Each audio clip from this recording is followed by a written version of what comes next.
I'm going to invite my school board colleagues to join us on the dais.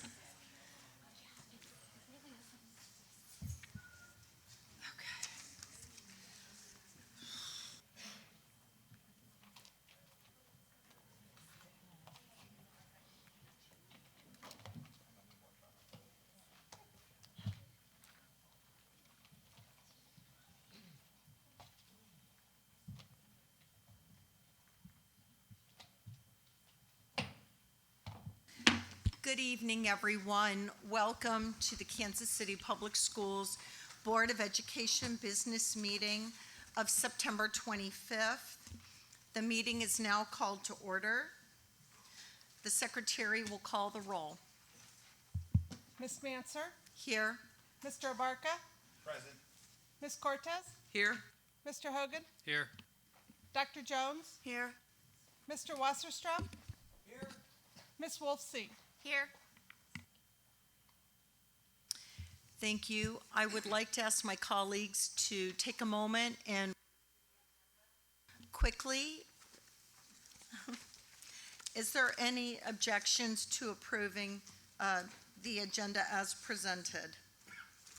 Seeing no objections, the secretary will call, or I need a motion, I'm sorry, to approve. Second. It's been moved and seconded. The secretary will call the roll. Ms. Manser? Yes. Mr. Abarca? Yes. Ms. Cortez? Yes. Mr. Hogan? Yes. Dr. Jones? Yes. Mr. Wasserstrom? Yes. Ms. Wolfsey? Yes. The next item of business is public comment. We have 9 individuals who have indicated they wish to address the board this evening. Public comments are limited to 3 minutes per speaker.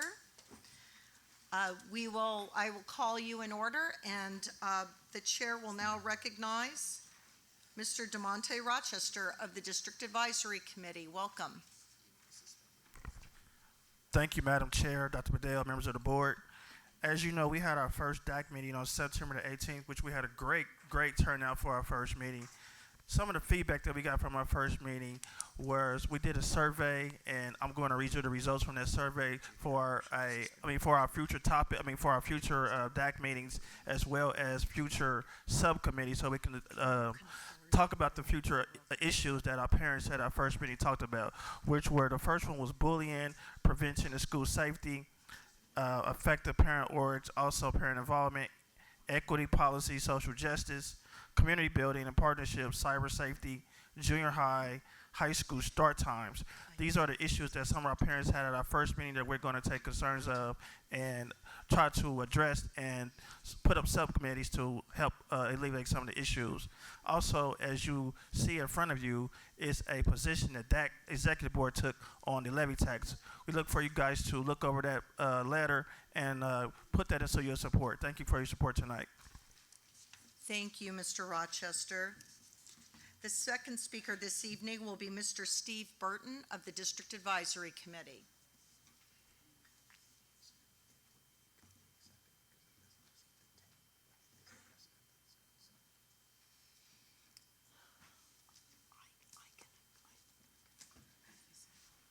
Good evening. I am on the District Advisory Committee as a treasurer. I am leading 2 subcommittees of that group. One is athletics and activities, and the other is STEM and academics. And I'm here to speak a little bit about that. Hopefully you guys will begin to recognize me coming up and talking about this, because I want to keep you informed of what we're doing. And so I'll go on with what I'm going to talk about. Right now, the committees have only met just a few times, but we're already starting to build relationships with organizations that are like-minded and want to be part of a steady improvement of KCPS. Some are already working with KCPS, as you know. Some examples of those organizations include the Missouri After School Network, the Missouri PTA, the United States Tennis Association Heart of America Group, the Astronomical Society of Kansas City, the STEM Alliance, the Royals Kansas City Urban Youth Academy, local Kansas City church pastors, KC First Robotics, the Stephanie Waterman Tennis Foundation, Genesis Health Clubs, Kids with Class, a reading tutoring company, the Marlboro Community Coalition, the Positive Coaching Alliance, Science City, the Kansas City Public Libraries, Parent Camp, and Kansas City Parks Department. There are some others, but those are the ones that came to my mind. And these are just but a fraction of the organizations, whether they're for-profit or nonprofit businesses that we can help the district partner with to build out the school district, to benefit, to create a better experience for all the students, the staff, the parents, the community that surrounds these schools. And both of these subcommittees that I'm chairing right now would love to have any of you board members attend. So feel free to contact me, or you can contact the JAC chair who just spoke, DeMonte Rochester, and we'll be glad to host you for one of our meetings. Thank you. Thank you, Mr. Burton. The next speaker on our list is Bennett Seaman, speaking on educational aid. Good evening. I appreciate the time to share a program with you, one which I believe will help accomplish the following. 1, to help cut dropout rates. 2, help all students improve their ability to understand the materials in all aspects of the areas they study. 3, to give teachers and tutors the skills to recognize the particular study problems students experience and how to correct them. And 4, to provide students with tools that they can use immediately in college and throughout the rest of their life to improve their success in anything they choose to learn. The materials that will accomplish the above are found at Applied Scholastics. More specifically, these tools are called the technology of study. The biggest problem that we face, or that a student faces, is not understanding or knowing or being taught how to actually study a subject. Children start out curious and interested, and they learn so much in any one given day, and then we start formally educating them. When students don't remember what they've studied, no matter how many times they've read over it, or they find themselves getting more and more and more confused when they try to learn a subject, they often give up. They decide that they don't like the subject, they decide they don't like school, or even worse, they believe that they're not smart enough. These things don't have to happen. All these issues are caused by barriers to study. And these barriers stop understanding and progress. They lead to failing grades, uncooperative students, and dropouts. The study technology courses are the solutions to these barriers, and they are based on research done by the author and educator, Mr. L. Ron Hubbard, which he began in the 60s. And then in 1972, Applied Scholastics was founded in order to help provide this information to individuals, businesses, schools, and anyone, so that they could come there and learn how to actually study and how to help others learn to study. I am presenting this to you because I care about the children in our community, and I know firsthand the difference that both knowing and using this technology can bring about through the education of my 6 children and through 30 years of teaching trainees at my husband's dental practice that had no prior experience how to become dental assistants, insurance, administrative, and management personnel within the office. You have each been provided a booklet from Applied Scholastics for you to review. I'm not asking you to decide whether this is or isn't something that can fit within the district curriculum. But what I am asking you is to potentially work with me to provide a more thorough seminar that would include yourselves and also members of, the teaching community, administrators within the district, so that you can learn more about the study technology and determine how it could best help the students who need it most in the district. Moving forward, that's really all that I, need to do, is have a little more time to present the program to you and to answer any questions that you have. But this program, if we have something like that and there is interest, there are so many different ways that it can be utilized. It doesn't have to replace curriculum. It can be done as a tutoring program or any other way to help students. Okay, thank you. Thank you very much. The next individual to speak will be Ms. Carolyn Thompson, speaking on dyslexia.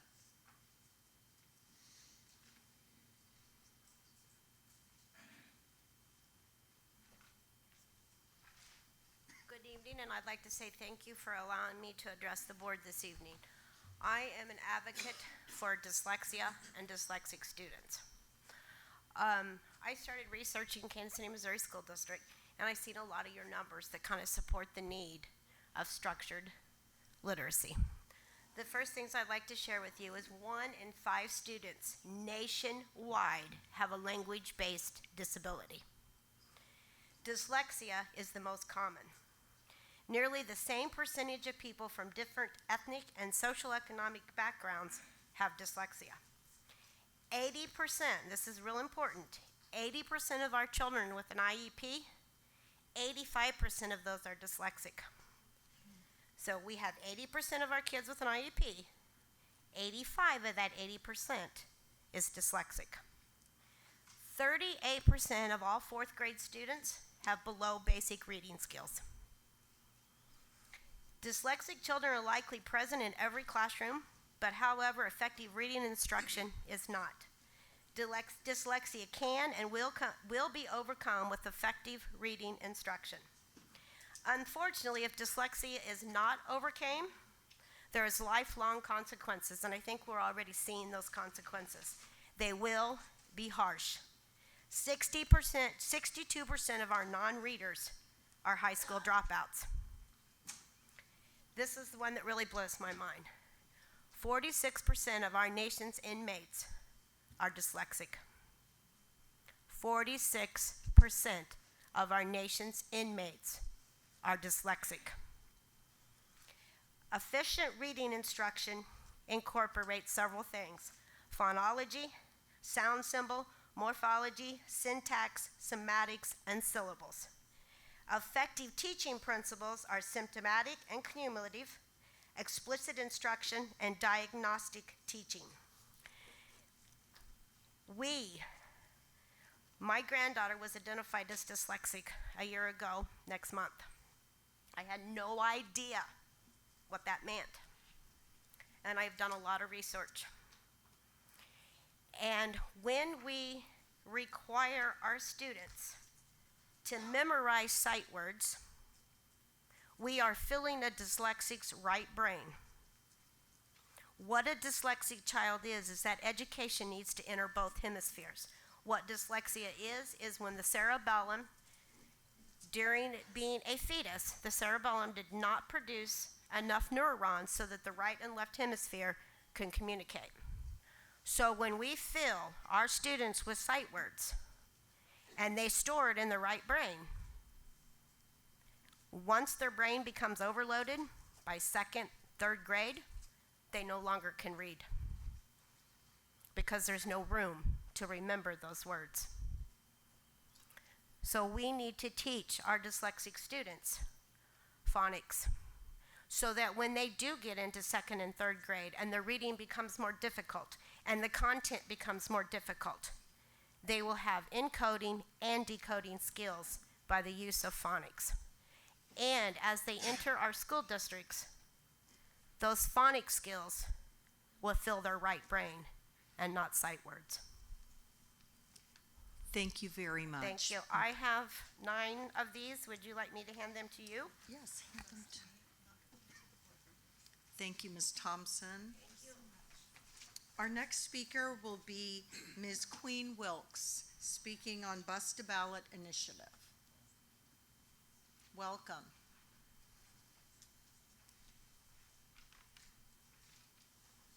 Good evening, board members of the Kansas City Public School District. My name is Queen Wilks, and I am here today representing the historic Southern Christian Leadership Conference of Greater Kansas City Mountain Movers. We are a youth division dedicated to breathing life into the movement for freedom, justice, and peace. I have come to speak to you all about the importance of registering Kansas City youth to vote and your unspoken obligation to organize this process for your scholars. Historically, the youth vote is lowest of all demographics. Typically, less than 20% of all eligible youth voters actually show up to the polls and vote. While this number has increased since 2016 for obvious reasons, the turnout was still only at 31% for our recent midterm elections. That is record-breaking for our young people, and while we can look at it all as a huge accomplishment, I would urge you all to think of it as a small step. 31% is not that significant when you consider that 100% of the youth will be affected by who represents them in the Senate, in Congress, and to international agencies and governments. Even more so considering some of the more pressing issues of today, such as environmental justice and nuclear war. Thus, it is important that we do more than just tell students to engage with politics by offering them government courses. We have to walk the walk and make it apparent in no uncertain terms that their votes and their voices are critical to developing an inclusive and productive democracy. The Mountain Movers believes that this can most easily be accomplished by fueling youth understanding of the voting process and allowing them access to realistically engage with politics on a regular basis. We are suggesting partnering with the Kansas City Election Board and assigning on-site staff members to work part-time, maybe 2 to 3 days per week, to register students to vote and give them bipartisan information about upcoming elections and politicians. This allows them year-round engagement in both local and national politics and ensures that many students who are going to be of age for the elections but are not of age prior to the closing date do not slip through the cracks due to lack of information. Again, we believe this is a community responsibility, but for sure one that the Kansas City Public School District should take a stand to support. Your students are our future community members. It is necessary that they are informed and supported as they join society in this capacity so that they can make responsible decisions for future generations to come. As community members and as recent graduates ourselves, we are offering our time and insight for any initiatives you all choose to introduce to move forward with this agenda. You can contact our group, and I have some business cards that I can give to you all. We hope you all will consider our proposal and do what is necessary to empower our youth for a better future. Thank you for your time. Thank you. Thank you, Ms. Wilks. Our next speaker will be Ms. Amanda Malone, Bus to Ballot Initiative. She's not here this evening. All right. I would like to invite Ms. Ann Griffiths, Student Suspensions and Restorative Practices in the District.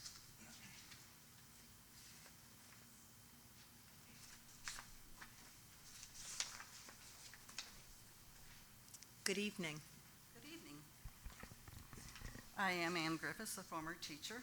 I have a master's in curriculum and instruction at the middle school level, as well as endorsements in several areas of special needs students.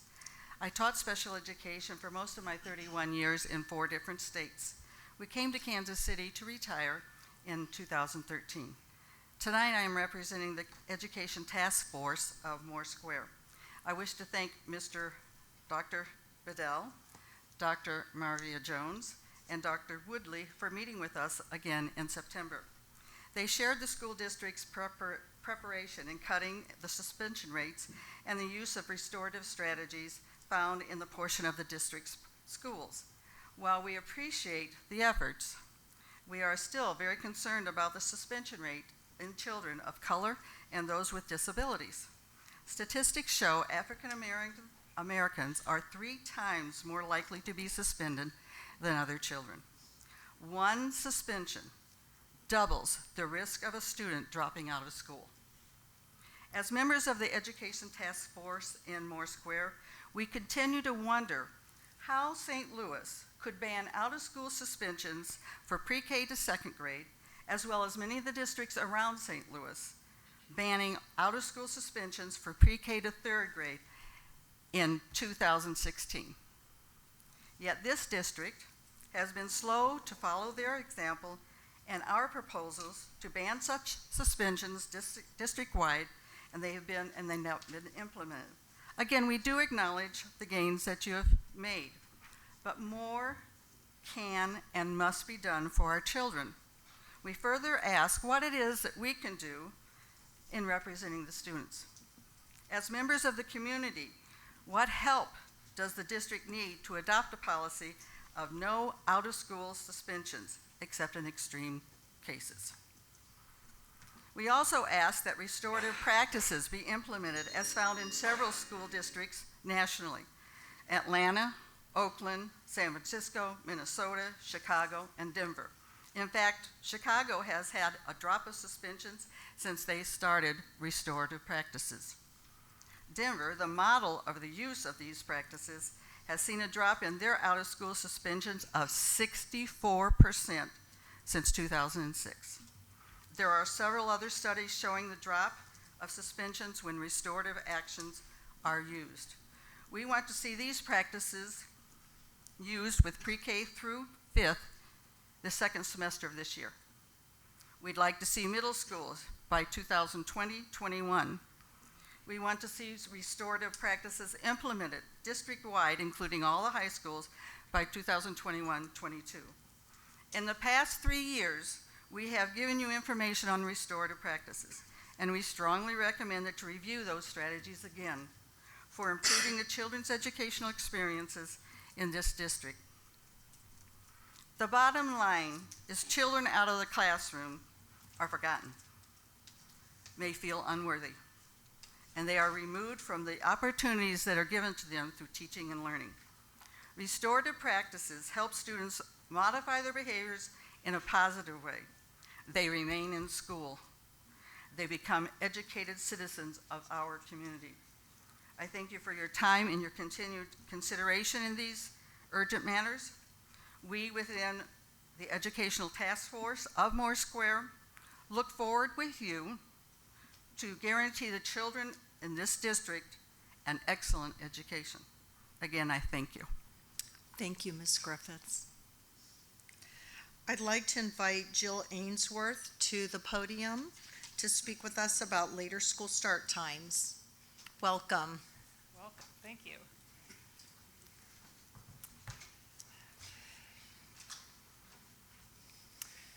Good evening. Thanks for the opportunity to speak to you tonight. My name is Jill Ainsworth. I am a parent of a KCPS 6th grader. In my professional life, I am an attorney at a nonprofit, and as an attorney, I am a guardian ad litem, and I represent the best interests of children. I'm here tonight advocating for the implementation of later school start times for KCPS children in middle and high schools. Multiple national health organizations are calling for middle school and high school start times of later 8:30 or later. This is because of biological changes that occur in adolescence affecting the circadian rhythms or sleep cycles, causing adolescents to fall asleep later at night. Too early of school start times disrupt this cycle and can decrease the amount of sleep adolescents are getting. Short sleep in adolescence are associated with poor school performance, physical and mental health problems, increased risk of alcohol and drug use, increased motor vehicle accidents, and adolescents that do get the recommended amount of sleep enjoy better grades, higher standardized test scores, reduced risk of obesity, reduced risk of depression and other mental health issues, decreased risk of automobile accidents, and an overall better quality of life. I have with me this evening position statements from 7 national health organizations. All of these organizations are calling for middle school and high school start times of 8:30 or later. These organizations include, but are not limited to, the Centers for Disease Control and Prevention, the American Academy of Pediatrics, American Medical Association, and the American Psychological Association. This change is currently being implemented across the country from Seattle to Colorado to Virginia. Regionally, Des Moines, Iowa has done this, Columbia, Missouri, Jefferson City, Missouri, and Lawrence, Kansas have all implemented this change or currently looking into it. Locally, the Park Hill School District is studying this issue for possible implementation next year. This change is being implemented in districts with student populations both greater and smaller than KCPS, and it is being implemented in districts that use a 3-tier bus system. Generally speaking, they're starting the elementary schools earlier and starting the high schools later. Studies conducted after this change has been put into effect have indicated improved attendance at school, improved grades, fewer out-of-school suspensions, higher graduation rates, and a decrease in student-involved car accidents. I urge KCPS to consider looking into implementing this change for the betterment of its students' mental and physical health, academic performance, and overall well-being. thanks so much for listening and the opportunity to speak. And Thank you. I would now like to call Mr. Tom Love to the podium.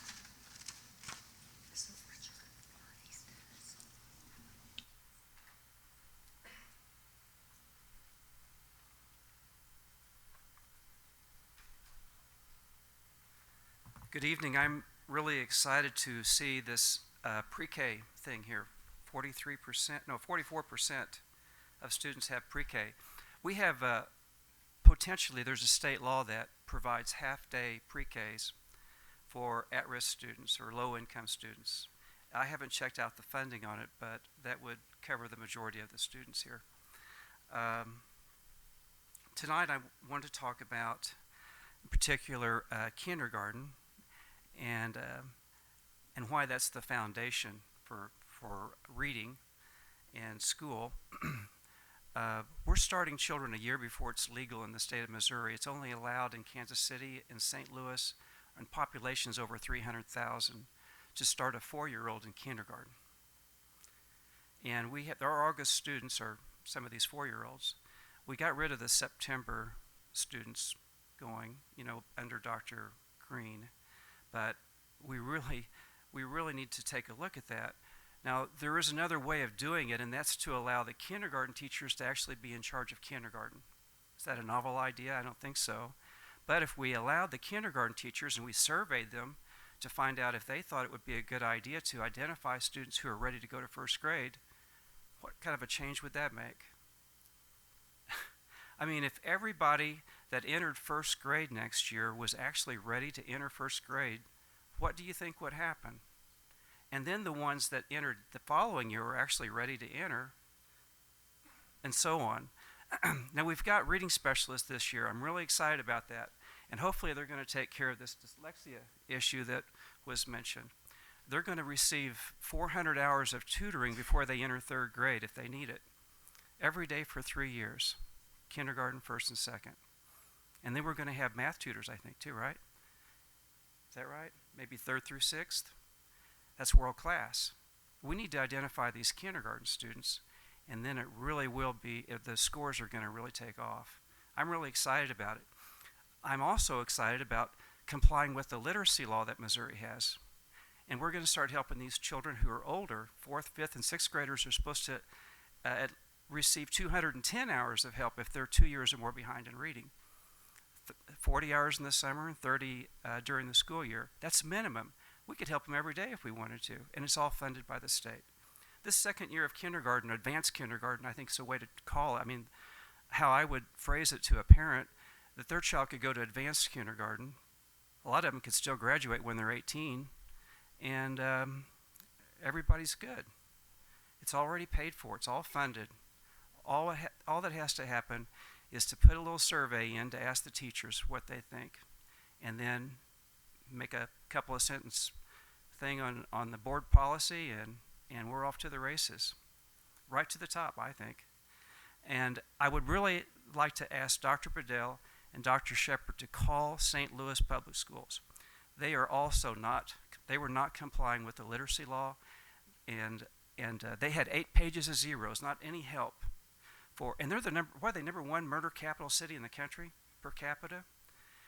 It was 60% of the students who were at first grade level or below put into 4th grade. And they didn't have the K through 2nd grade literacy labs. They had instructional coaches like we did. This is so easy to fix, and you guys are getting the model down. It's going to be a great school district, and I appreciate all your help. Thank you, Mr. Love. Thank you. Thank you this evening. We have a request from our colleague, one of our colleagues, to allow for an additional speaker this evening in public comment, because we had 9 speakers and we had 10 spaces. So I want to entertain if my colleagues would allow for 1 additional person to speak for public comment. Mr. Abarca? Madam Chair, I'd like to suspend the rules and make a motion to add Westside resident Charles Lona to the agenda to speak and give us public comment. Can I get consensus on that versus receiving a motion to do so? All right. Do I have consensus?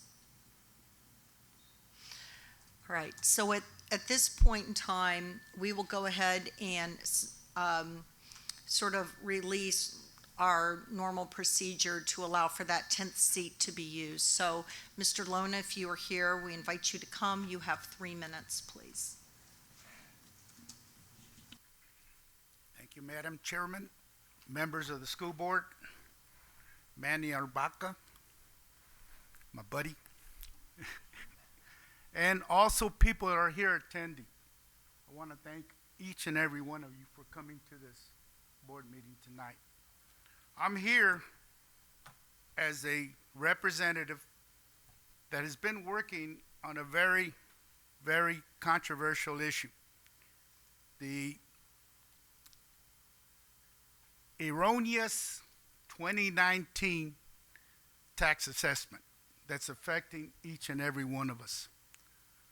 I'm here because I want to explain a little bit about that and try to get your support. Because after all, everything that you're going to base on is on this erroneous assessment as we see it for this year, 2019. And we're hoping that you are keeping the communities in mind, because these communities, if they're impacted and they're hurt or destroyed in any such way, it's going to impact your enrollment. And I know all the kids that are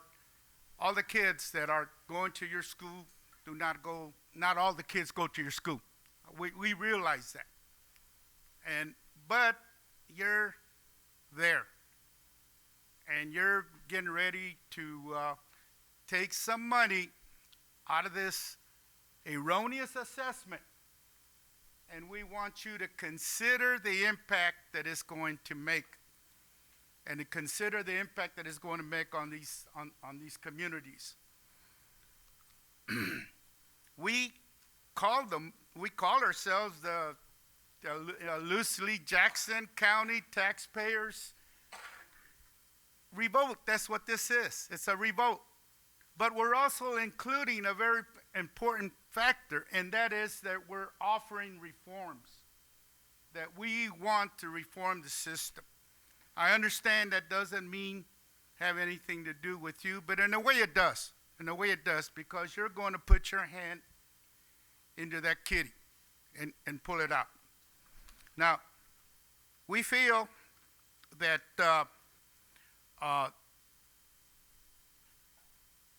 there are various models that we can follow. In isolation, as lay people and community people, we've outlined 3 of them here. One, of course, would be a 15% rollback that we're asking to consider.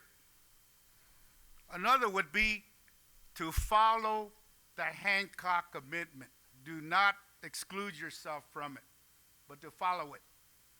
That has some figures there. And the third one would be to base your rollback on 2017 tax bills. We realize that you're educating our children. We realize that you have a great responsibility on your hands. But we also want you to realize that the impact that it's going to make on our communities is very important.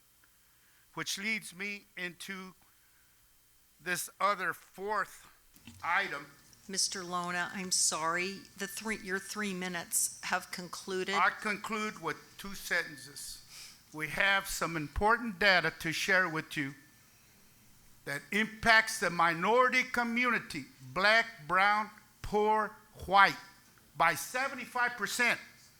This data was just released last Thursday, and we would like for you to look at this data before you make that decision tonight. As a matter of fact, we have a meeting already set up with your superintendent Monday morning at 8 o'clock. And I would urge you, Thank you, Mr. before you make a Lona. decision, to look at this data. It's hurting us. It's going to hurt us to the tune of 75%. Thank you very much, Thank you, Mr. Lona. Yes, material. Mr. Lona, do you have material you're leaving with the board? Do you have materials that you are leaving with the board? I'll send them to you. Okay, thank you.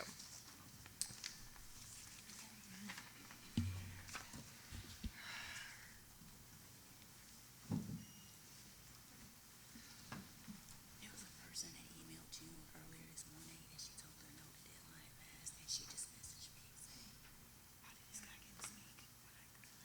I understand. We had the one vacancy. I'm sorry, I apologize. Thank you, everyone.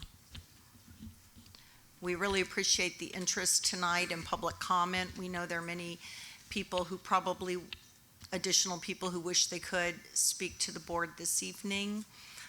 We do have a full agenda and a number of business items, and so at this point, public comment is concluded. We will go to our next items this evening. For the presentation of this evening's revenue expenditure report, the chair recognizes Board Treasurer Manny Abarca. Good evening, everyone. I'm going to do my best here with our wonderful CFO's assistance. A couple things as a heads up. Because of the great work that Linda and her team has done, they have completely switched over to the codes-based system now, and so this report should be much more thorough and lined item in terms of the expenditure and revenues exactly. And so bear with me as I try and understand these reports now, seeing how we've had a couple months of me with the other process. So nevertheless, let's jump into it. So on the first deck, or first slide here, a couple things to be aware of. The August actual, right, is as of August 31st, 2019, you'll see for the adjusted budget the deficit of $5.7 million. That's actually the money that we allocated for the technology plan items that included the technology plan items and Troost and Franklin build-outs inside of that. And Linda, correct me here, this is money that we've not yet received that we're spending from capital funds that are actualized here, right? Almost. Okay. It's that's money that close. we have received that was sitting available to use in the capital projects fund, but Even had not been better. allocated. Even better. So that is money there. You'll see further in the deck, and sorry, I'm composing two different sets of notes here. The other projects that we have allocated, very specifically outlined in the fund balance designated for projects that are unbudgeted. So these are the other things that we have approved as a board, and you can see that they're line itemed out right there. So moving on to the revenues page here. An important element that I will reiterate over and over and over again in this budget. If you look at the first 1, 2, 3 lines here, current taxes, delinquent taxes, and M&M surtax, right? Is that what we're quantifying here? And Prop C. And Prop C, sorry. You can see that the total quantity, and this is a note that I have versus that you have, my apologies, is 79% of our revenue, which come from local funds.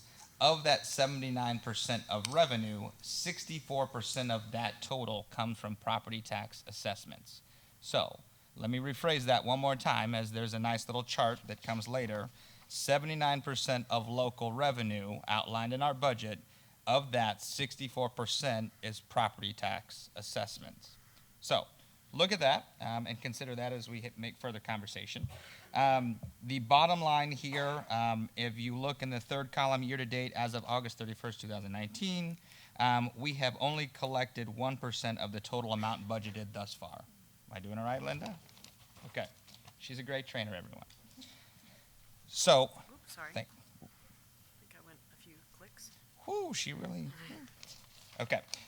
So the next line kind of spells out some important elements here. In the intermediary side, the county, you noticed year-to-date as of this point, we have collected no fines, no state assessment, railroad and utility, county stock insurance fund, and this is where I'd ask Linda the question as to how does this differ from previous years?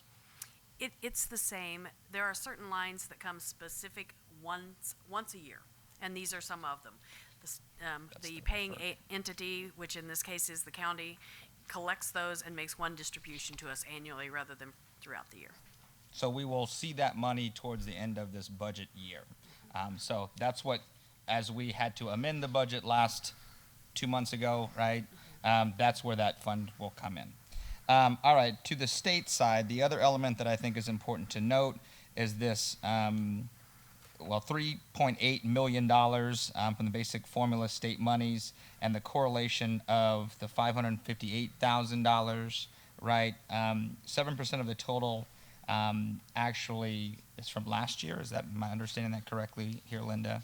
And then from that, the amount due expected is different when you equate the charter school funding that we receive from the state. Right. So the transportation line that shows $500,000 of revenue, that's really collected for last year.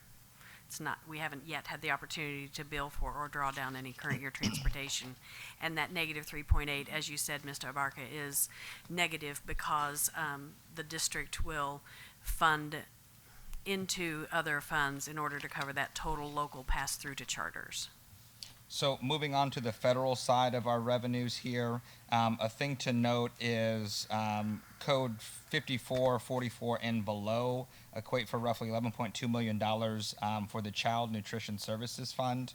So that's a pretty significant impact to our budget that I just want to make you all aware of, as well as lines 5451 through 5465. My apologies, these are different on my slides here.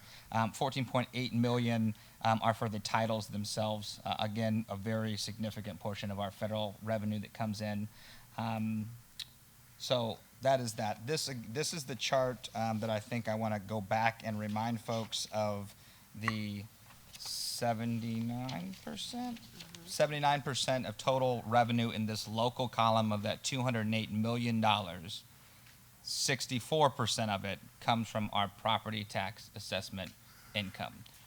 So keep that in mind as we look at this pie chart and actualize where the revenue comes in and what impact the tax levy has on this pie chart. So moving on to expenditures, and I'm going to try and move this a little quicker here.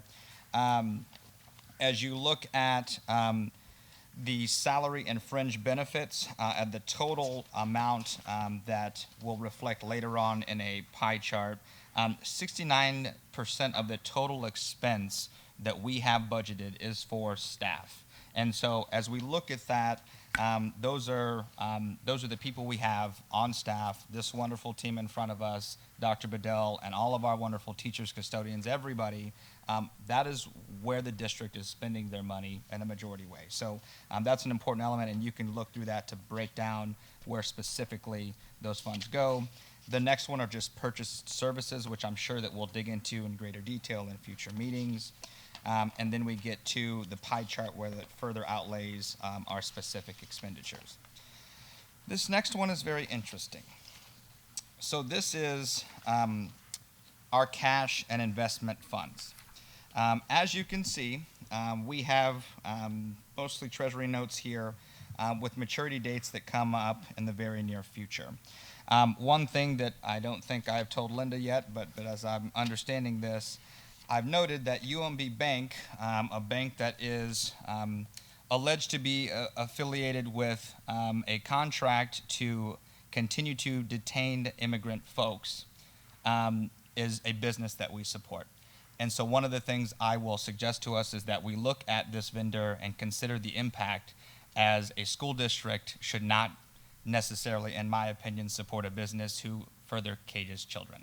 So that is a report from our investment fund. I'm sure you can look at the impact of $48 million roughly that we have in that line item, and that no doubt will be an investigation that I will suggest. With that, I conclude my report. Thank you, Mr. Abarca. Are there any questions regarding the report? Okay, we appreciate it. We know that that information is complex, and we benefit from you walking through that with us. The next item of business are ad hoc committee reports. I want to touch base with my colleagues here who chair committees to see if there's any reports that they would like to provide. Dr. Jones? Thank you, Chair. So I just want to kind of let the community know that we have individually, each of my colleagues, we've committed to, over the next couple of months, doing at least 5 engagements in the community. So that's neighborhood groups. So if you get the call where someone wants to come and get on the agenda of your group, whether you're a Rotary Club or a neighborhood group or a regularly meeting civic body, that's what this is about, really being there to listen and hear what the concerns of the community are, and that particular, at even the neighborhood level, as well as to provide some updates and information about how our district has been moving along and progressing. So that's all I'll say for at this moment. Thank you. Thank you very much. Ms. Wolfsey? I'll also do one. We met last week as government relations, and we are currently working on a draft of our legislative priorities for the 2020 session. Our next meeting will be Tuesday, October 15th, and I just want to remind everybody that on, I think it's Friday, December 6th, we will end up having our third annual legislative breakfast. So, thank you. Thank you. The next items of business are the report of the superintendent. The chair recognizes Superintendent Dr. Bedell.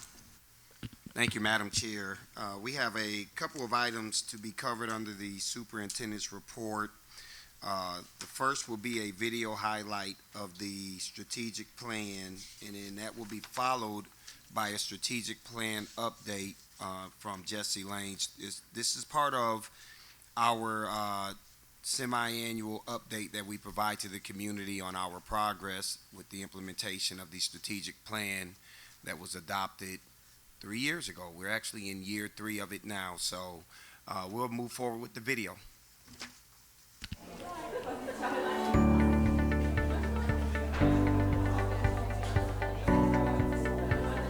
We are KCPS. Kansas City Public Schools has made significant progress towards becoming the world-class public education system our community needs and deserves. The gains we've made are the result of sustained, intentional, and systemic steps taken over a number of years. As KCPS prepares to launch the next phase of our improvement process, it's worthwhile to briefly review how we got to this point. The journey for KCPS began in the winter of 2013-2014 with the start of the master planning process. The KCPS Board of Directors approved the KCPS Master Plan on February 24, 2016. The goal of the master plan was to ensure that KCPS used its limited resources as effectively and efficiently as possible in order to give our students the best opportunity to succeed in reaching their college and career dreams. The master plan allowed KCPS to provide improved academic resources and options such as smaller class sizes for grades K through 2, extended school year at one elementary school, more electives and college and career pathways at the high schools, additional extra and co-curricular activities, and transportation services for all students who live more than 1/2 mile from their school. While the master plan was being developed, KCPS leaders also created a new academic plan in 2015. It provided a roadmap for building KCPS into a quality and vibrant school district that earns the confidence of the community with continued increases in academic achievement. In the fall of 2016, Kansas City Public Schools at that time new superintendent, Dr. Mark Bedell, visited schools and neighborhoods on a listening and learning tour to gather input from stakeholders about the strengths of the school system and areas where there needed to be change. Out of those meetings, Dr. Bedell produced his post-entry plan. The purpose of the post-entry plan was to navigate KCPS through the first year of his leadership, provide direction and purpose for staff and the community, and ensure that school board members were able to hold his administration accountable in a meaningful way. It became clear to Dr. Bedell during his first 100 days at KCPS that the school system was overdue for a strategic planning process. This need was reinforced by the findings of a systemic audit conducted by the Council of Great City Schools, which identified numerous opportunities for KCPS to become more effective and efficient by utilizing best practices. The strategic planning process was driven by the school board's directive that all KCPS students should graduate as high-achieving critical thinkers who are able to succeed in a constantly changing world and are engaged in the improvement of their community. Between January and June 2017, KCPS engaged in a community-wide strategic planning process chartered by Dr. Bedell and the Board of Directors. The goal of the long-term planning exercise was to align the school system and its stakeholders in a unified direction that would lead to more effective schools and expand access to quality educational opportunities that engage, challenge, and support every student. Engagement occurred through a series of conversations among Kansas City's diverse stakeholders. More than 600 students, teachers, leaders, staff, parents and caregivers, community partners, and board members participated. KCPS Senior Planner Jesse Lang provided project management and operational oversight for the strategic planning process, including coordination of all communication across internal and external stakeholder groups. Performance Fact Incorporated facilitated the planning process too and compiled the final reports. The 40-page 2018-2023 strategic plan is built around 4 pillars to support student growth and success. Pillar A, personalized, rigorous, culturally responsive teaching and learning. Pillar B, a safe climate and strong relationships with families and community. Pillar C, caring, effective teachers in every classroom and effective leaders in every school. And Pillar D, data-informed, effective, and efficient systems. Since the plan's approval, Dr. Bedell and his team have worked to ensure implementation of its action steps across KCPS, meeting regularly with staff, students, parents, partners, volunteers, and community members. Mr. Lang and his colleagues have a process in place to measure progress and identify focus areas from one school year to the next. But working strategically isn't an endpoint. It's a continual process. KCPS is on the cusp of breaking through to the next level. It's our time to step forward as we help students achieve their hopes and dreams. All right. So at this time, we will bring Jesse Langs up, Jesse Langs, our senior planner, who will now provide the strategic plan update to the board and to the community. Good evening. Video is like a walk down memory lane. You see all the planning work in the district. Excited to share with you the progress the district has made on strategic planning key actions to date. So one of the reasons we'll stress again of why we do this update for the board twice a year is really it's threefold why we need to come here. And the first one has to do obviously to keep the board of directors informed as to what the district's doing. There's a lot of folks working in a lot of different areas. So we want to let you know some of the highlights that are taking place within the school district. That second one's also important to serve as a proactive communication and a public accountability mechanism. When we were going through this process, we had hundreds of people, like the video stated, take part in devising this plan. And one thing that we spent a lot of time on was that idea of trust. And trust within an organization, and particularly within the Kansas City Public Schools. So to have some kind of a communication with those people who participated in the plan, for families who are still in our school district, it's important as we build trust with our community and show them exactly what we're doing aligned to our strategic plan. And then the last one, of course, we want to make sure we have support and commitment from folks inside the district, but as well as people in the community. So we can go out and share with folks exactly the direction in the district, the way the district is going, and they can then offer support to us and align with what they can bring and help us on our journey.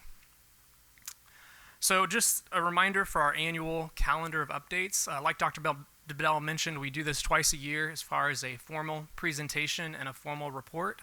That's where we're at right now is in August, September. So this is the end of the year update. So we're reviewing things that happened essentially in second semester of school year 18-19. So things that happen kind of at the latter part of the year and over the summer as well. We'll come back in January and February and report out how things are going for essentially first semester of school year 20. So look forward to coming back and giving additional information, of course. And in the middle there, we also engage our stakeholders who took part in this planning process. Last year, we had a dinner and celebration, able to share some of the things we're working on. And so we're in the midst of making plans to do that again, some kind of a stakeholder engagement for those individuals. Did it again, I don't know. One click goes 20, I guess. Okay. So tonight what we have is a progress report and scorecard. So board members have the progress report. It's the document there. The scorecard is in that document towards the end. So if you're looking for a separate one, it's going to be included. We don't have hard copies for individuals in the audience just because we're trying to be a little green, but we do have it available electronically. It's on our website right now if the community would like to take a look. kcpublicschools.org/strategic plan. Just look for 2019 progress report, so that's on there. As well as we have our scorecard here. One thing to mention with the scorecard, this is very much a living document. This is updated as we get information, and so this is something that's continually changing, and we provide the board updated scorecards more often than just our annual times we come together. All right. So just kind of reviewing some of the components of the plan, it really starts with those student-centered goals. There's 5 of them within the plan. The first one has to do with success in the early years, so when they first come into KCPS from pre-K to be ready for 3rd grade. And the last goal is when they're finished with us, we want to ensure that they're ready for college, career, and life. So those are kind of the bookends of those 5 goals. And then the things in the middle are things that we want to do while we have them as students. You know, supporting the whole child, making sure they're making continuous growth toward mastery, and then developing 21st century critical thinkers and problem solvers. So the different measures that are on that scorecard are aligned to these different goals that we have for students. The rest of the plan is yeah, on that next slide, you probably have seen this graphic around the district before. I won't go into a lot of the information because we've handled it a little bit in the video, but this is really how the adult work in our district is organized. We have our 4 pillars of different areas, such as teaching and learning, schools can't do it alone, having the right teacher in the right classroom, investing in our people, and then making sure we have those good systems in place. And then around our wheel here that correspond with those different pillars, we have 12 strategic priorities that we need to implement to make sure that we achieve those goals for students. And then for each of the strategic priorities, we have a key action. We have a set of key actions that correspond to that. So in the document, this is how it's organized. We have our pillar at the top, the priority, and now all those different key actions. Within our plan, we have over 60 different key actions, so it's quite a bit. We are not tackling all of those key actions from day one, of course. We're kind of biting that off little by little. And so in our first year in 17-18, this is the list of key actions that we started with. You might notice that some of these are kind of loaded. They're some of the bigger key actions. We wanted to make sure that we started those first because we knew it was going to take several years to accomplish some of these things. We added additional key actions in 18-19, so you can see the list that was added for last school year as well. So just to go over some highlights from the second semester of last school year, the way that this is laid out on the slide will match the report that you have in front of you. We're listing major accomplishments that were taking place that align to that key action, as well as issues and challenges, lessons learned, and then the priorities for the next reporting cycle. So the priorities for the next reporting cycle are things, again, from August of 2019 to January of 2020. So those are things that are going on right now. It's kind of interesting as we go through this exercise. A lot of times the things that we learn the most from are, of course, the second 2 bullets, right? The issues and challenges and the lessons learned, because then we can make improvements as we continue to refine this process. This first one that we want to highlight is 2.1, K-12 articulation. This is one that there's so much listed in this key action. We're talking about aligning curriculum, technology, all these different things to standards and other different alignments. So just some things that took place that we want to make sure that we mention is the KC Science Expo was one of those things that took place in the spring. I don't know if any of you got to be involved in that or got to see it. It was pretty amazing. We had over 1,000 students here at the BOE. We were outside, we were inside. It kind of looked like a summer fest, you know, in the middle of spring. But kids went from station to station and really did hands-on learning. And it was important that we did this. It was very intentional because it was before the MAP test. And so all of this hands-on science learning and experiment was directly aligned to Missouri standards. Thank you. Was directly aligned to those Missouri standards. And since the MAP test for science is cumulative, it's over a 3-year period, it was very important to review those concepts. So it was very a neat experience to see kids, you know, their wheels are turning as they had their cards and they're thinking about the answers to their questions and seeing how that plays out in real life. So that was a very nice thing that took place. We also aligned our math curriculum there to our new resource and provided supports as well. Some issues and challenges and lessons learned, things related to PD. You'll see that comes up quite a bit in the document, just limitations with time for PD. So that was some of the issues that we're working through to make sure that we have to modify maybe some of those schedules for PD to make sure that we get the most teachers trained. Priorities for the next reporting cycle on this one, I'll just highlight the first 2 bullets. Ensuring that the elementary ELA teachers are using that new writing resource, Being a Writer. So that's something that's taking place right now. And then also focus on instructional leadership for Algebra 1. So connected to that key action. All right. Another one, 3.1, personalized instruction. This is another key action that a lot of different things fall under this. This would include all of our ELL students, our SPED students, as well as gifted and talented and advanced. So some very great things to highlight for you with this. Out of our schools there at Northeast, East Central, Southeast, and Paseo, we had 114 more students from those schools participate in the AP exam last spring. So it was a great increase to see. At Lincoln College Prep, we had a IB diploma pass rate increase to 53%. That is higher than the national average for IB schools. So that is the highest rate that Lincoln College Prep has seen since 2005. So great news for the IB program as that's continuing to grow at Lincoln. Also with SPED, we achieved 100% compliance on our DESE audit for our SPED department. And then in our ELL department, we had 34 students who graduated with the seal of biliteracy in 5 languages. So kind of cool to see that program take off as well. Some issues, you know, mainstreaming some of those SPED students from the strong room into general ed setting. So that's continuing this year as they're working through that. Priorities for our next reporting cycle, we're going to continue to increase that AB exam participation. And then with the ELL students, they would like to develop a K-8 pathway to achieve that seal of biliteracy by the time they graduate. So some nice things in the works. This one did it too. And the last one I want to highlight is 4.4. That's related to the academic safety nets. We've reported on this one before, but there's so many things that are connected in there. One thing is the middle college program that was implemented last year. We graduated 45 students with a high school diploma and 11 with a high school equivalency certificate. Also implemented the pre-Missouri options program. So nice safety nets that we have in place for students to have those expanded education options. One lesson learned is we previously had a SOAR lab, is what we had called it for credit recovery. We've changed that for this year, kind of reworked that, hired grad lab coaches that are now 12-month employees to really help with the needs that our students have to be a part of that program.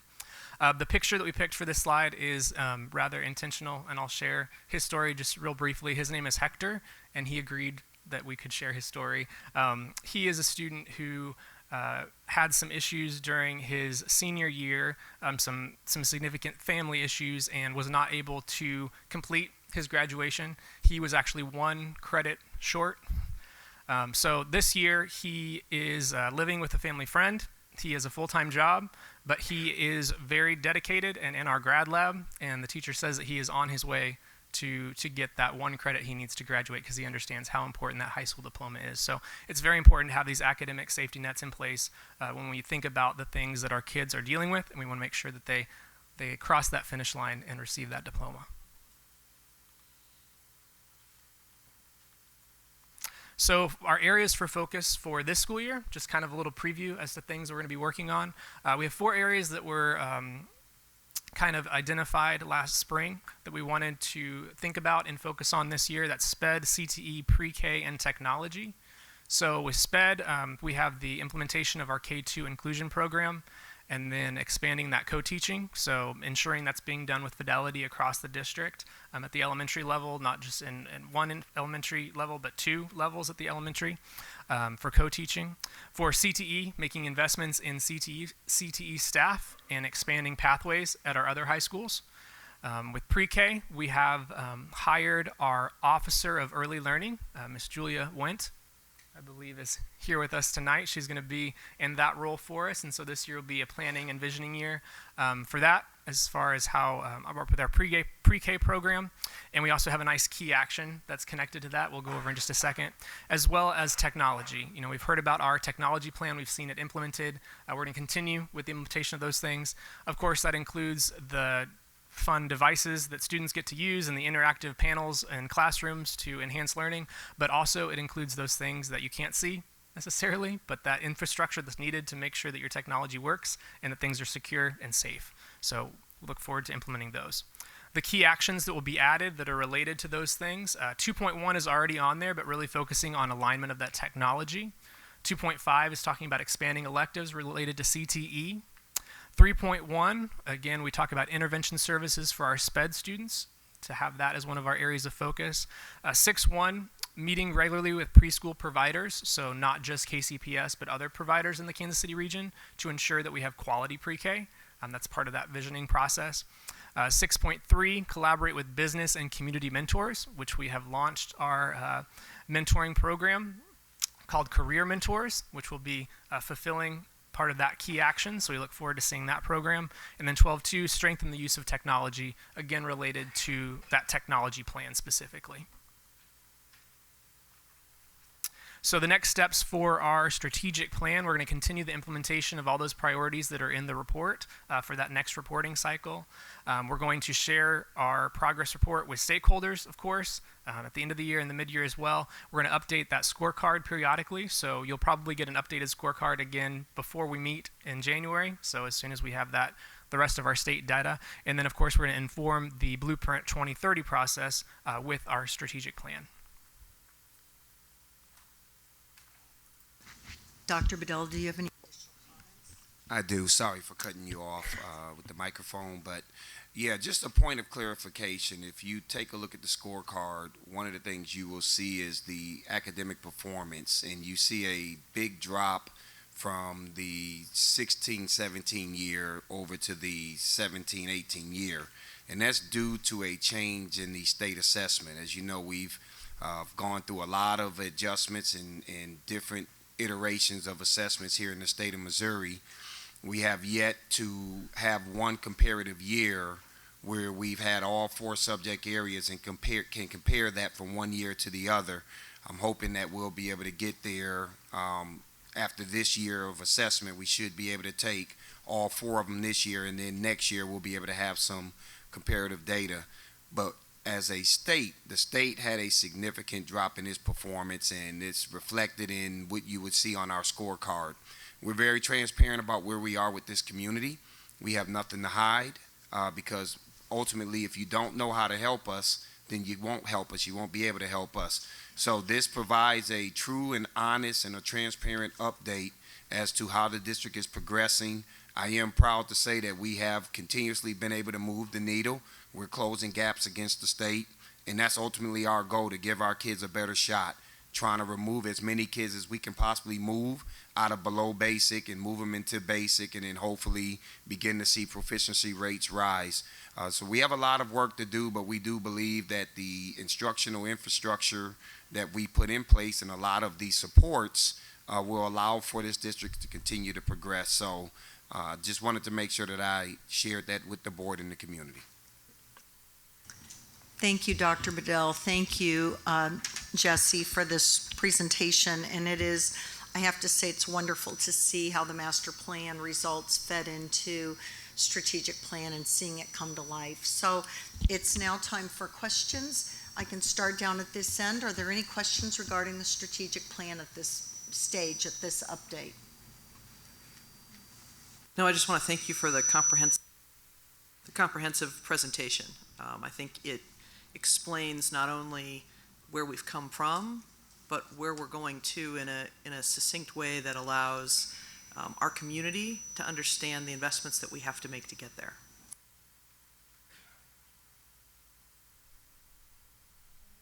Questions on this end?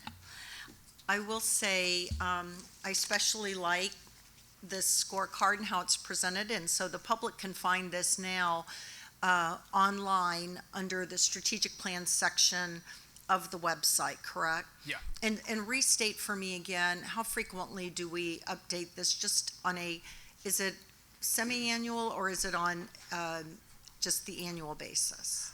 We actually update it pretty frequently Okay. because there's multiple kind of indicators that are on there. Some of those are survey based. Okay.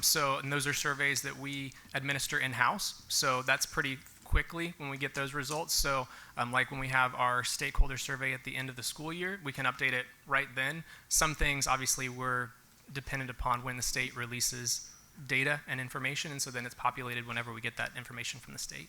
Great, thank you. Any other questions? Okay. Thank you so much for that update.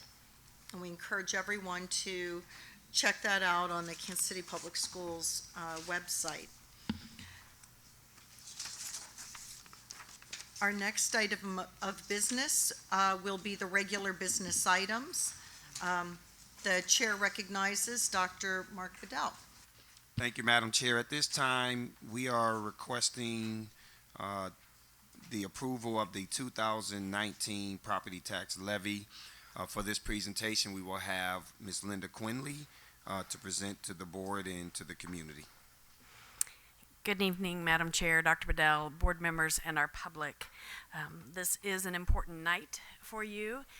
Following your required hearing this last Monday evening where you had a deeper opportunity to listen to how it works in Kansas City behind setting a tax rate, how it differs from the state, and then hear from your public as well. So we have fewer slides for you tonight since we've been talking about this for some time now. Let me take you through them. Just a reminder that in Missouri, according to the Missouri Constitution, Article 1011G, the operating levy for Kansas City Public Schools is set differently than all of the other 517 districts in the state of Missouri, as based on federal court mandate, which allows this board to adjust the levy up to an amount not to exceed 4.9599, never over, even when assessed valuations move, and under Hancock would normally allow you to do so. And so you can see here that based on the allowable placement and rate for Kansas City Public Schools, we're showing you 4.9599, which is what is allowable for you.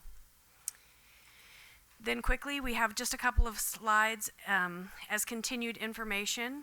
Our counterparts around the city are also working to set their levies right now because it's required we all get that accomplished before the 1st of October. So these are uncertified rates that we have for you, but the rates we know from our counterparts to be set in the various districts around us.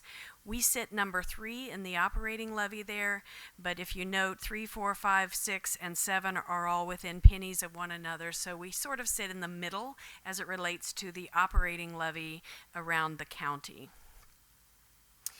This slide shows us the total tax levy once debt service is added, and as you well know, and most of our public does, Kansas City Public Schools is the only of the districts in the Jackson County area that does not have a debt service levy.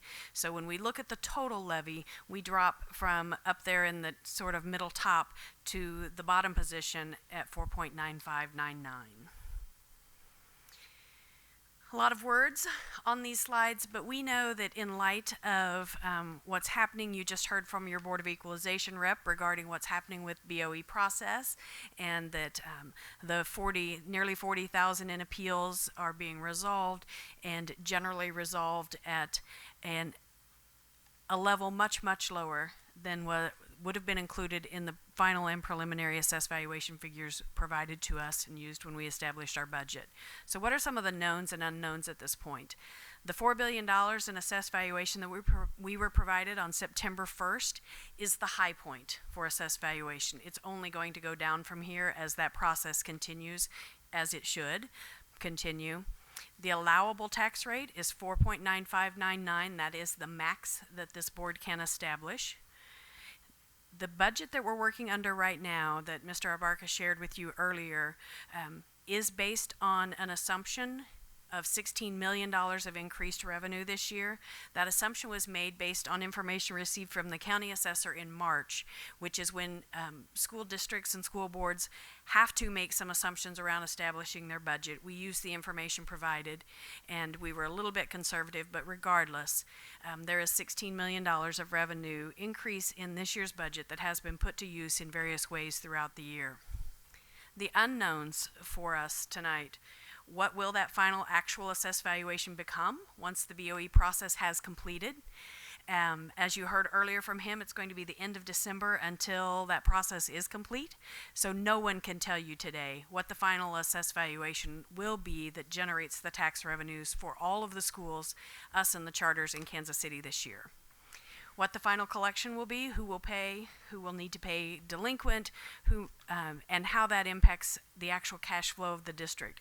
We'll have a good feel for that around April after we're starting to see what current year collections look like, but again, it's some time until you're going to actually know that. And then finally, the timing of revenue received. We expect that could be delayed this year because of the process, because of the concerns that you heard Monday night and earlier this evening.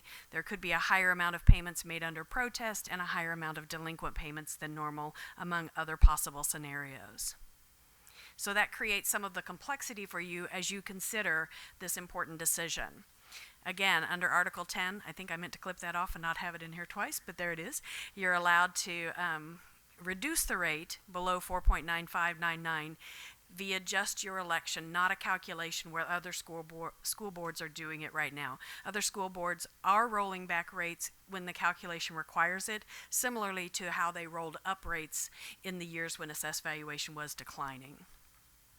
So we have 3 scenarios prepared for you as per conversations. The first column there says no levy reduction. So if the levy remains at 4.9599 per $100 of assessed valuation, it does drive $6.9 million of additional revenue beyond what was budgeted for in this year. It creates for a homeowner with a $100,000 home a $942 tax bill for the schools. That $6.9 million would be put to use, as you see in that final section there. It would allow us to add 10 additional pre-K classrooms without asking our voters for an increase in their levy. It would allow us to put $4 million toward capital projects that sit on that deferred list that we talk about being somewhere near $400 million. Allow the expansion of the early college program to include a considerable number of more students and a more robust program for them. Allow for opening of the ELL Newcomer Center we've talked about, as well as research and support behind the Blueprint 2030 project that we have ongoing now. The middle column shows you that if we reduced the budget equal to an amount that would be equal to the revenues budgeted for this year, if we reduce the levy equal to an amount that would be equal to the budget this year, that would take roughly a 20-cent reduction down to 4.7599, produce no additional revenues over budget, and that would put $6.4 million roughly back into the pocketbooks of property owners. Interestingly, when you look at that next row, it means a $904 tax bill for a $100,000 homeowner compared to $942 with no levy reduction. So not very significant change for the individual tax owner is what that indicates.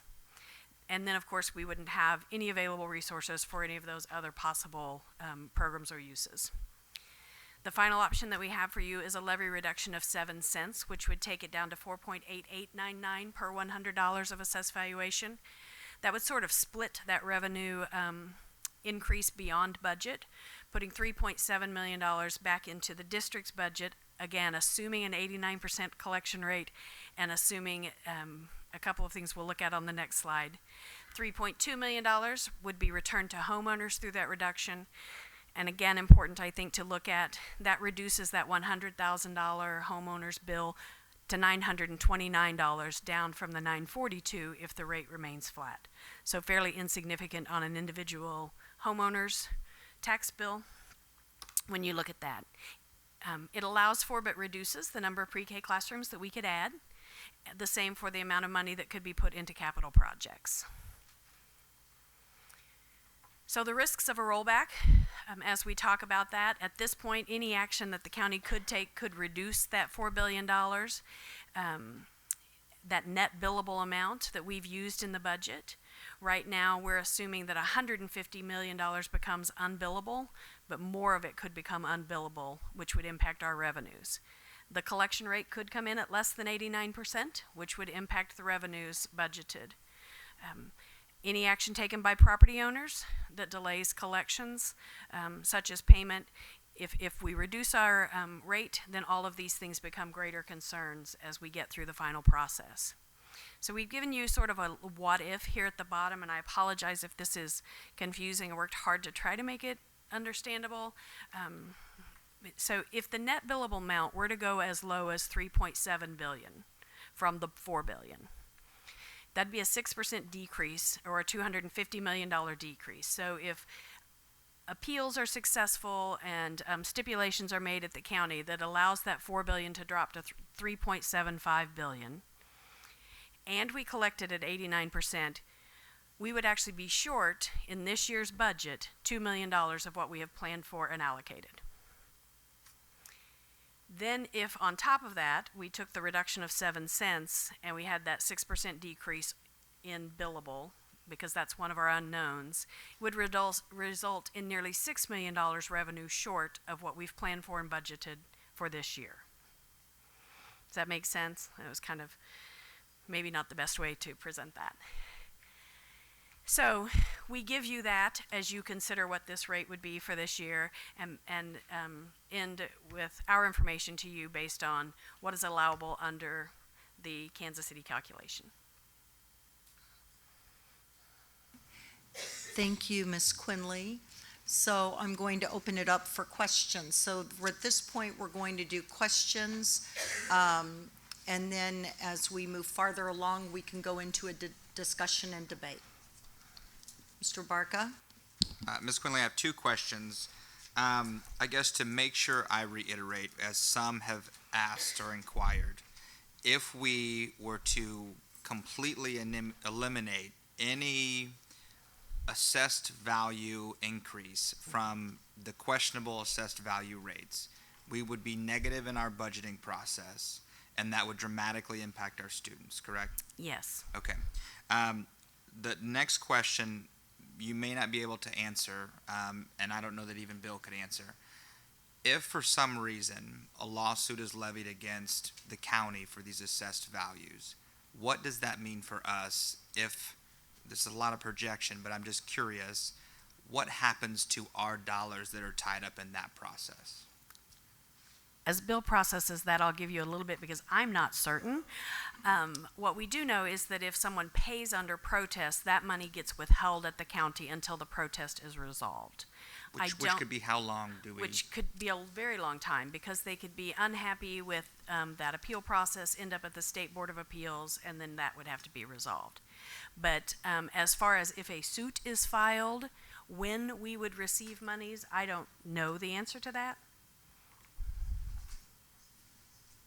Well, that's not the question. Thank you. Right. Thank you. Mr. Hogan, go ahead.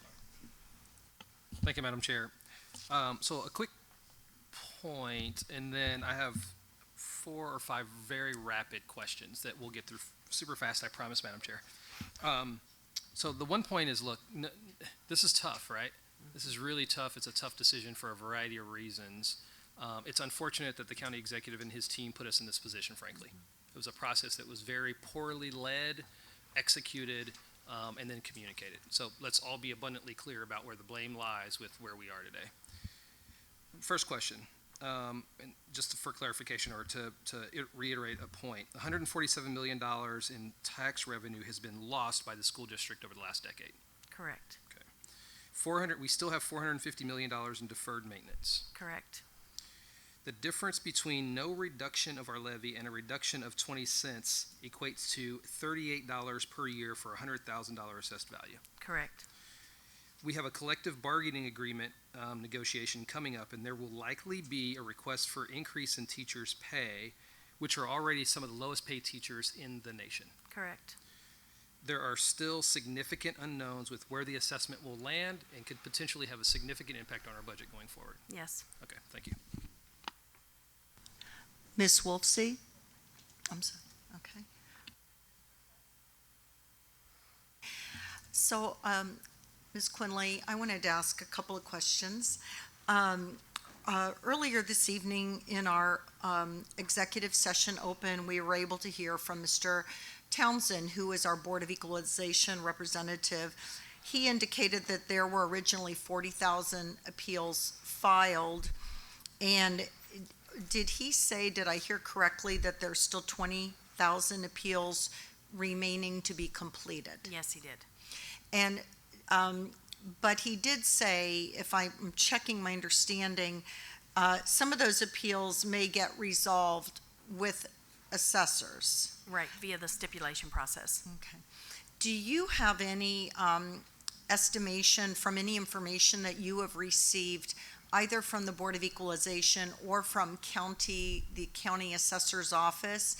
How long would you anticipate this process to work through those 20,000 appeals to be completed? The 20,000 remaining that will come before the Board of Equalization, they hope to complete by the end of December.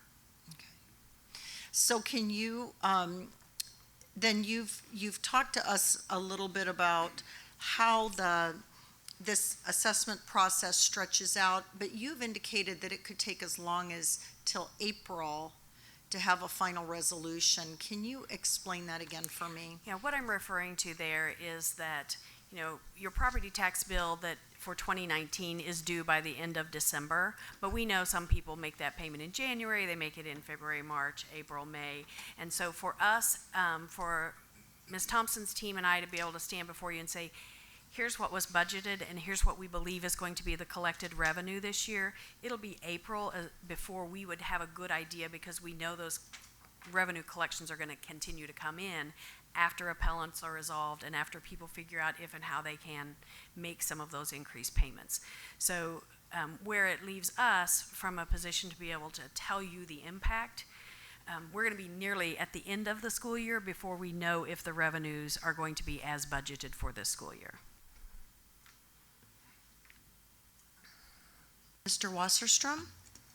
Ms. Quinley, does KCPS have money to take care of the repairs to the buildings owned by Kansas City Public Schools, even with every penny of the projected tax revenue from this reassessment process? No, sir.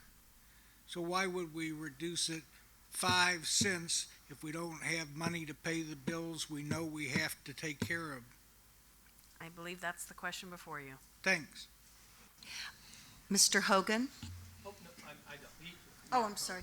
Oh, Ms. Cortez. Ms. Quinley, I do want to ask a question about that April that you're referencing. That does not mean, though, that the appeals process will have been exhausted by the people who pay under protest or who take any appeal up to the state board, correct? Absolutely not. It just means that's about when we can tell you what we think our revenue shortfall would be or our revenue overage would be. Okay. Mr. Abarca, and then Dr. Jones. So a follow-up, there is no way to delineate our tax levy for a senior who is struggling to pay this bill versus a corporation like the Plaza who's been undervalued versus a rural farmer who owns land. Is that correct? That is correct. In the state of Missouri, we establish one rate and it's assessed against all properties. And we set our rate when next? When after this? Yes, correct. Next September. Thank you. Dr. Jones? Excuse me. Thank you, Ms. Quinley. So just for clarification, people who have had concerns about their valuation to this point have had an opportunity to appeal with the county, Yes, correct? So it was people- extended a few times. So it's been and extended how many times? 2 or 3 times. 2 or 3 times. So at this point, people who have found it to be a burden, their tax bill, they have had an opportunity to appeal that. Correct. Thank you. Are there any other questions? Seeing no other questions, it would now be in order to have a motion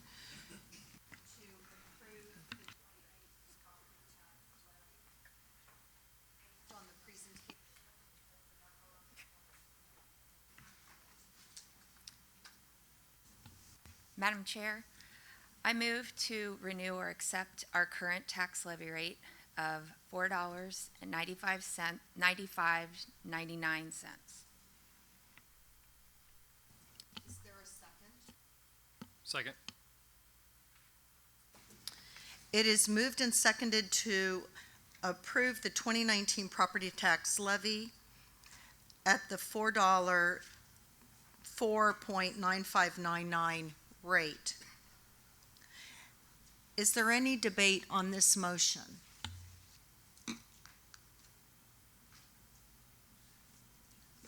Ms. Wolfsey?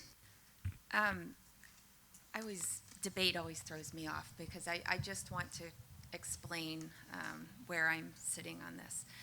This is a really difficult decision, as I'm sure it is for many of the other folks that are sitting up at this dais, because I know that this has been a process that many of us have been extremely frustrated with, but we are hoping that that the process will actually be held accountable over the long term, and hopefully we will end up in a better place in about a year.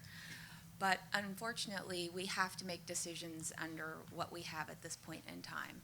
And as a director of the Kansas City Public Schools, one of the things that we are responsible for is we have a fiduciary responsibility to the students that we serve and the families that are here within our district.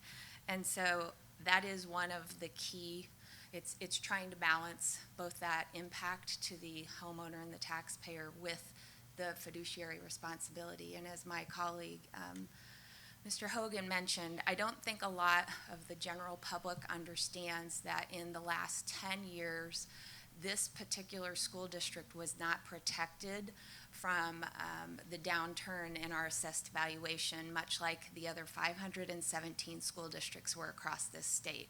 So this school district alone lost over $147 million over that period of time, roughly $14.7 million a year.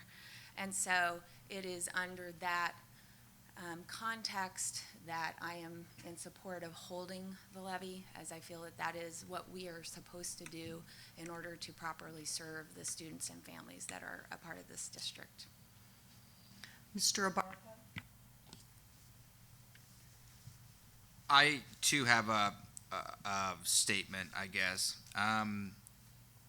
As the treasurer, this is even more of an awkward situation, I feel like, to not only have a fiduciary responsibility as a board member, but clearly to manage the funds of the treasury for the school district.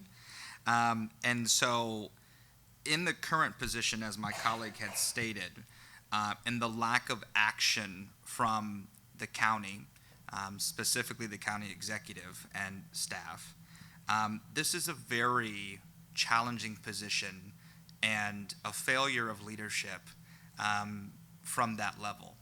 To put neighbors against their school district is completely and utterly disgusting. And to think about the potential impact of these dollars and to our students, adding 10 pre-K classrooms, $4 million capital projects, expansion of early college programs, ELL Newcomer Center, all of these things, it's, again, unacceptable. But also understanding that there are people who truly will struggle if affected by a $20 increase in their tax bill. This is a challenging place.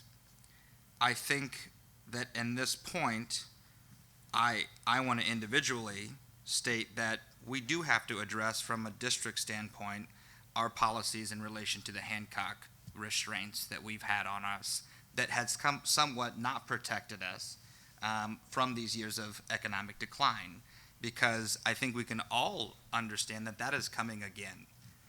And we must work together and collaboratively figure this out, and also know where this anger should be directed. And that is very clear that it's at the county executive level. Because of that, I'm going to stand in support of holding our levy. Thank you, Mr. Abarca. Dr. Jones? Thank you, Madam Chair. I want to just give voice and share publicly some of the feedback that voices of parents and community leaders have shared. And that is that even though they have experienced increases in their tax bill, they wholeheartedly disagree with a decision to roll back the tax bill, because they believe so strongly in the need of our students as well as the potential for our school district. These are parents who are now raising students who have themselves in the past been students in our district, and they now have this glimmer of hope that our district is seeing such great strides and great progress, and now they see it as, hey, we're finally getting an opportunity to somewhat approach appropriate funding of our school district. Yes, I'll pay the extra money, and it is not easy for many of our families, but I strongly believe that we, in echoing my colleague's statement and holding our fiduciary responsibility to our students, I strongly believe that we should accept the levy as is, which is why my position is to hold. Thank you. Any additional comments?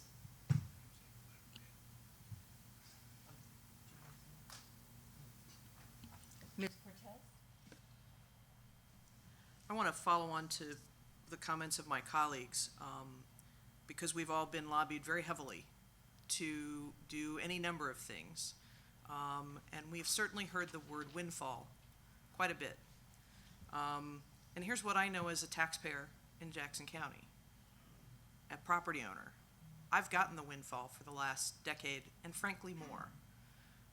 Our objective in entering this process was always to ensure that people received fair valuations, and if they're not fair, we strongly encourage engaging in the process to get them to a fair number.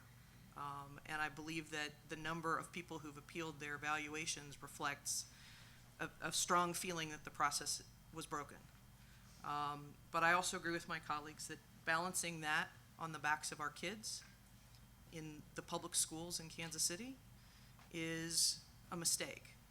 We heard earlier the strategic plan presentation about the things that have been accomplished in the very short time that Dr. Bedell has been here, and that was begun before his arrival. Without the additional investments that were reflected in our budget in June, we are robbing our kids of the opportunity to grow.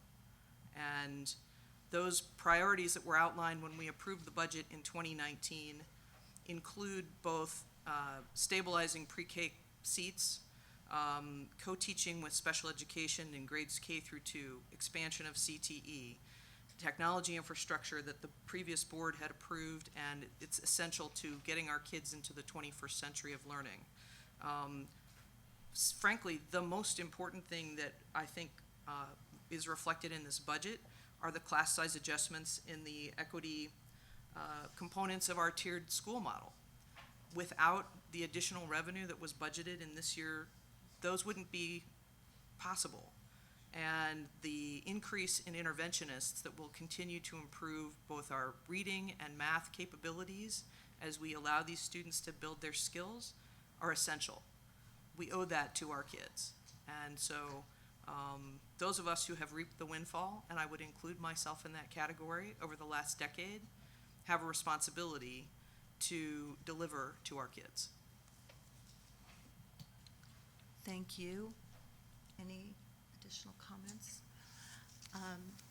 I just want to offer a couple of comments as well. Thank you, everyone, for coming tonight. I think you've heard from my colleagues here and from the administration. There's been a lot of serious discussion over many weeks that has gone into this. You may be seeing and hearing us in this conversation for the first time, but it is consumed a lot of our thoughts and our concerns. I think as you leave here this evening, that hopefully that you understand that as school board members, our first responsibility is to the education of children. But in order to do that, it requires money. And we're being asked to set a levy at a time of incredible instability in what's going on with this process and a lack of information. We have to have this levy set by early next week. In fact, this is our last opportunity to set this levy. We don't have very much direction, in fact, from the county that has not taken its action yet and will be required to take its action by Monday in order to meet the state deadline. So as we pondered these various scenarios, some of which Ms. Quinley shared with you tonight, we took a very deep and, I think, earnest effort to examine what options might be before us, because we care about the community in which we live and we work, and the community where our children are being educated and where many of our staff live and work. And so I am in support of the levy as it stands today, because my first obligation is to ensure adequate resources that will be available to execute the kinds of programs and create the kind of opportunities that our children need and deserve. And I think on another note, I want to leave you with, it's not just the 14,500 students that are being educated within our school district. The decision we make tonight has an impact on the 23 public charter schools that also operate within our boundaries. So they do not have the opportunity to make this decision. We do, and it has a giant impact on children across this city. So with that, are there any additional questions or comments? Hearing no further debate. The question is on approving the 2019 property tax levy. This will be a roll call vote. Those in favor will respond yes. Those opposed will respond no. The secretary will call the roll. Ms. Manser? Yes. Mr. Abarca? Yes. Ms. Cortez? Yes. Mr. Hogan? Yes. Dr. Jones? Yes.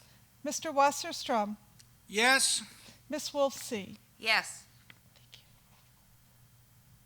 There's a majority in favor.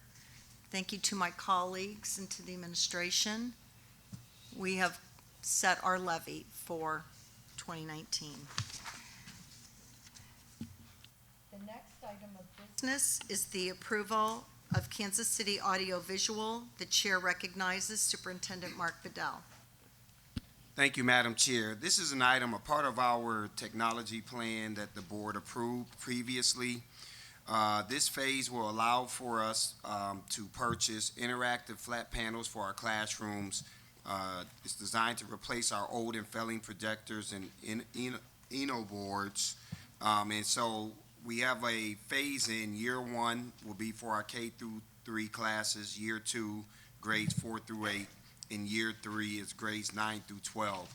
So at this time, we're asking you for this first phase to approve the Kansas City Audiovisual contract in the amount of $1,402,734.40. Are there any questions related to this item? Okay. It would be in order to receive a motion. So moved. Second. Is there any debate on the motion?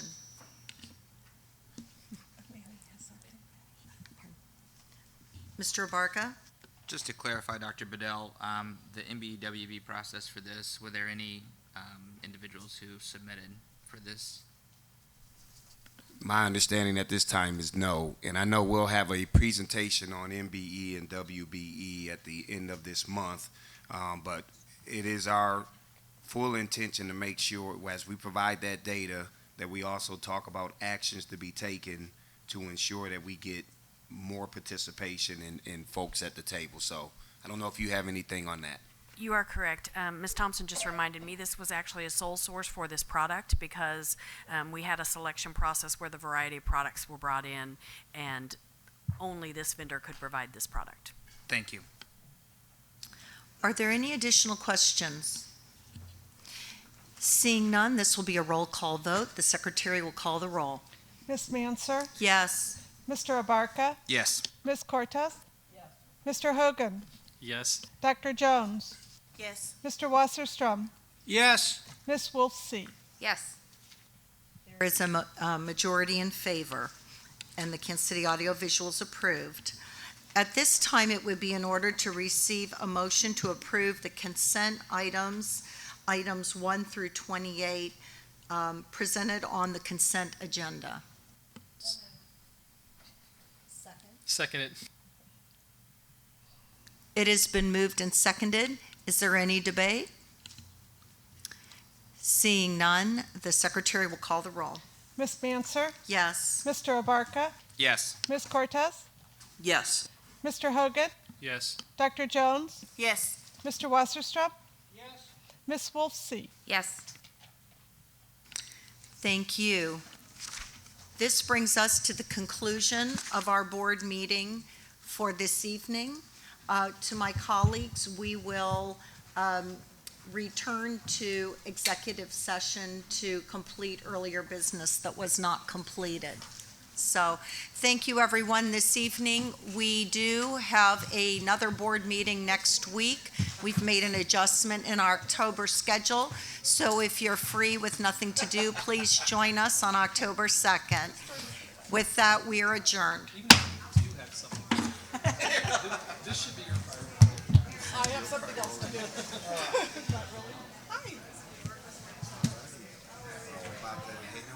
Okay. Hi. How are you? Yeah. Nick Castelli. Hi. See you, Matt. Can I steal you for a second? Audio was on. Yeah. For my, okay. Hi, thank you for coming. Good to see you. Yeah, I think On behalf of Jackson County, I'm so sorry.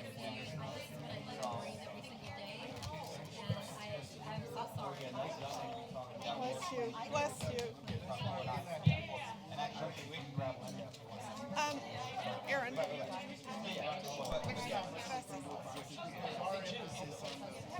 guy that has brought all this. Hey, we'll stick it together on Monday, so because I want to see that. For Monday? I mean, you can invite them. We can only get up to 3, though. Yeah, you can't do more.